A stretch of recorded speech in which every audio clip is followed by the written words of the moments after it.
देखो भैया, हम आए हुए हैं केदारनाथ के ट्रैक पर। यहाँ हम थोड़ा रुके हुए हैं। ये देखिए वाटरफॉल।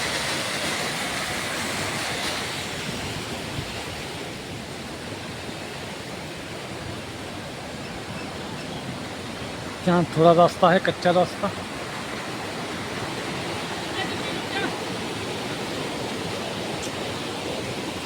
ये देखिए, ये हमारे विशाल भाई। ये देखिए यहाँ योगेश भाई, ये आपकी कॉफ़ी बनाने की तैयारी कर रहे हैं।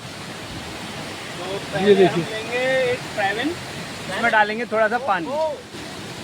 तो हम बनाने जा रहे हैं आटा का पहाड़ी पास्ता। पहाड़ी पास्ता नहीं लगाइए और मत लगाइए। पहाड़ी पास्ता लोकेशन।